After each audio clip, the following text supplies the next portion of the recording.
So if we were standing in your physical shoes, if we understood what you just heard, we would set an intention, a singular intention, be the only thing that we would put on our things to do today list. I'm going to feel as good as I can feel, as much as I can feel it, as long as I can feel it. Which means we would not be facing a lot of the reality. We wouldn't watch cable news, because there's nothing there that resonates with who you are and what you really want. Oh, it's informative, reaches all around the world, and a lot of people feel that they need to be informed of what they do not want in order to protect themselves from it. And we acknowledge that it is helpful to know what you don't want so that you can know what you do want. But you get way carried away with the knowing what you don't want part of the equation.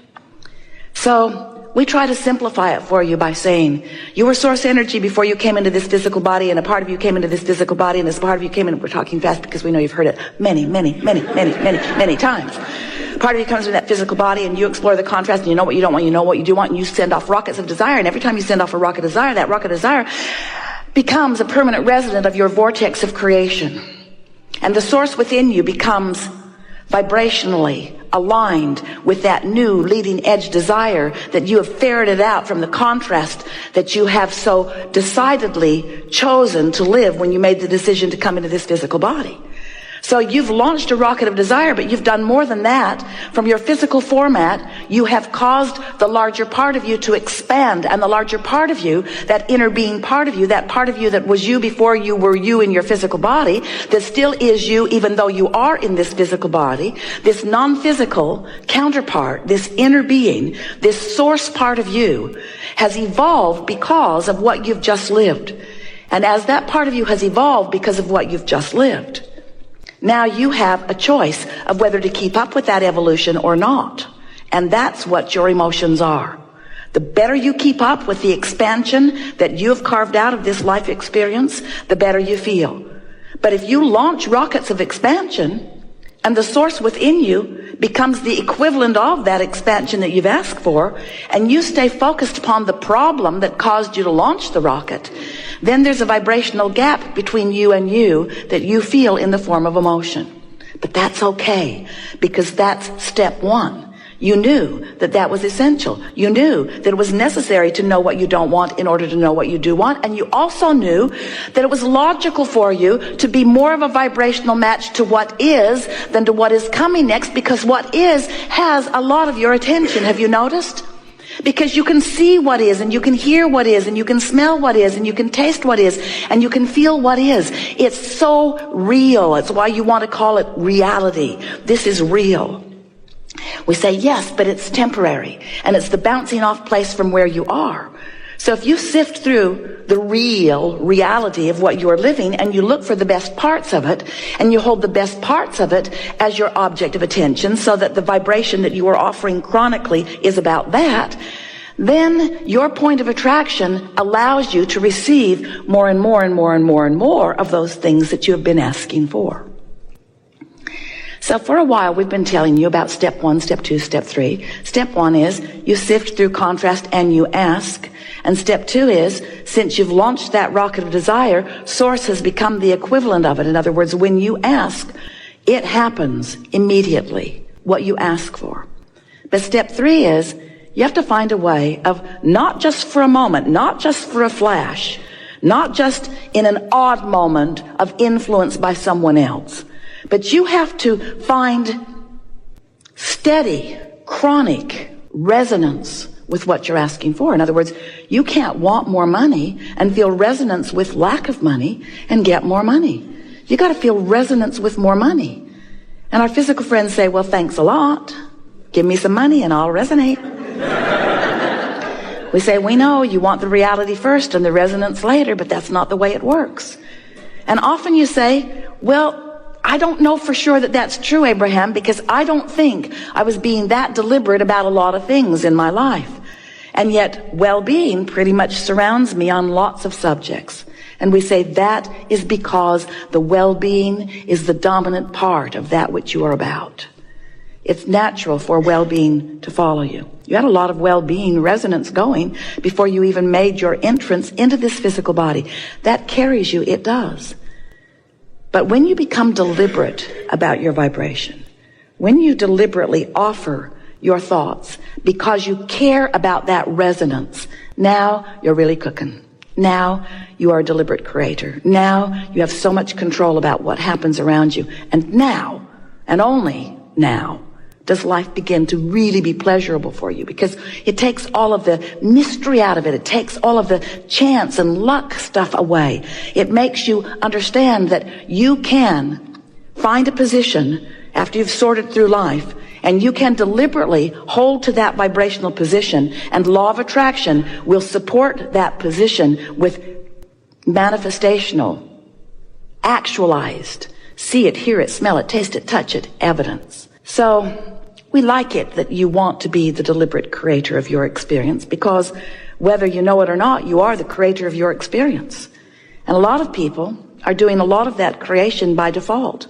They're just offering vibrations all over the place, and law of attraction is responding to it, and they like some of it and they don't like some of it. But the point is, they talk about all of it. So as you're talking about wanted, that's good. But as you're talking about not wanted, not so good, because all of it practices a vibration. And sometimes, without even meaning to, you practice a vibration that causes that step 3 part, that allowing part, not to happen. Oh, you want it. You want it so much. You want it so much, and Source has delivered it so fully, but you're not seeing it. You're not realizing it. It's not evidential to you yet because you're vibrationally off signal. Esther and those back at the office in San Antonio had a really wonderful experience in the last couple of months, because there's a beautiful water feature there. It's man-made.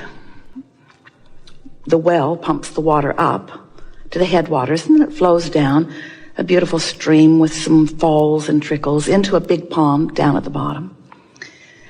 And there's a filter that filters it and keeps the water clear and keeps the fish in the pond happy. But it wasn't filtering, and the pond was not clear, and the fish weren't happy. Something was wrong.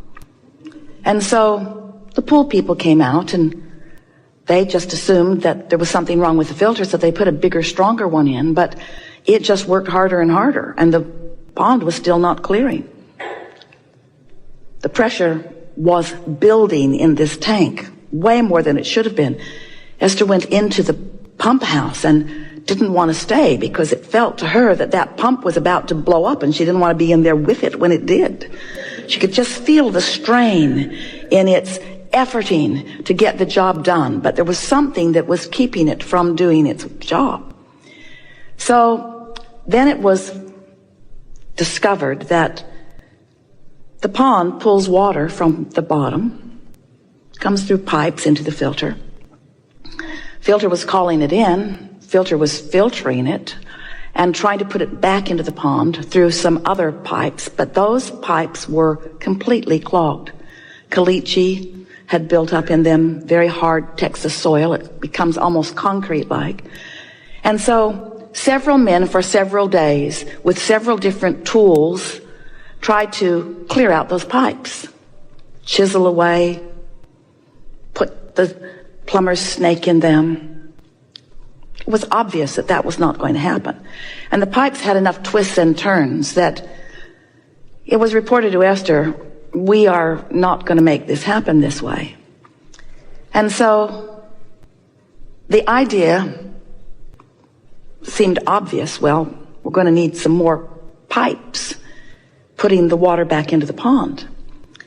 And so they laid them on top of the ground. No point in burying them until you know your theory is correct, right?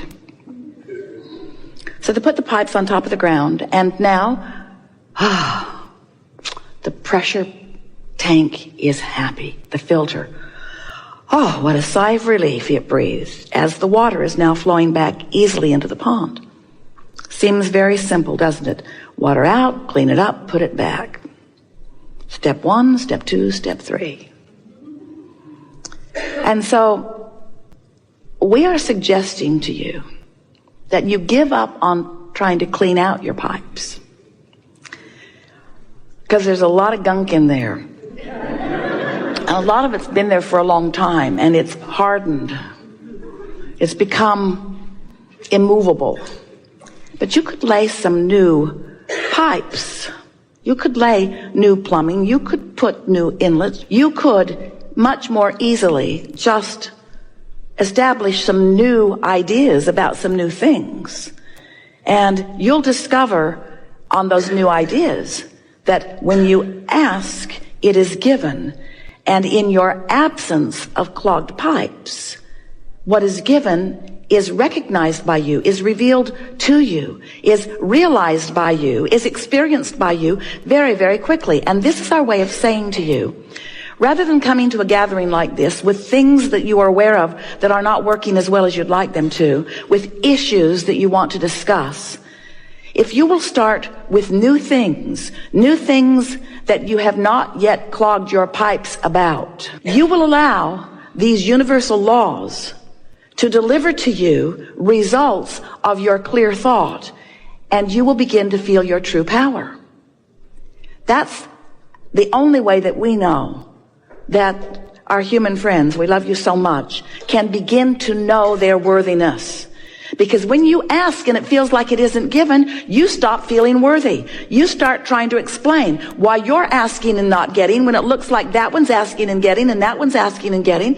And then you make up the most ridiculous explanations of why you're asking and not getting. I was bad in a past life. I wasn't born to the right people. I didn't follow my religion carefully enough. I'm being punished by God. I'm being cursed by it. And all it is you clogged up your own pipes. That's all it is. You practiced thoughts, and you practiced them long enough that they became chronic thoughts or chronic beliefs. Beliefs are just thoughts that you keep thinking, vibrational patterning. So when you say, I want that, you also say, but it's not likely. I want that, but it won't come. I want that, but I've never had it. I want that, but I hardly know anybody that has it. I want that, but the government's in the way. I want that, but my mate's in the way. I want that, but my kids are in the way. I want that, but I don't know what to do. I want that, but I'm lost. I want that, but I'm tired. I want that. So you just keep clogging your pipes, not even knowing you're doing it, because after all, you're telling the truth. You're facing reality. But it's true. But it's true, Esther would say to us. Abraham, but it's true. And we would say to her again and again, we know there are a lot of things that are true. And if you're using the truth of it as your criteria to give it your attention, you're clogging your pipes with all kinds of truths that are preventing you from the truths that you want to live. It's just a matter of what you're giving your attention to. It's all about the amount of airtime that you're giving to whatever you're giving your attention to. So when you want something and you talk about why you want it, or how it might feel when it comes, or how you believe that it could come even though it isn't here yet, that's not pipe clogging.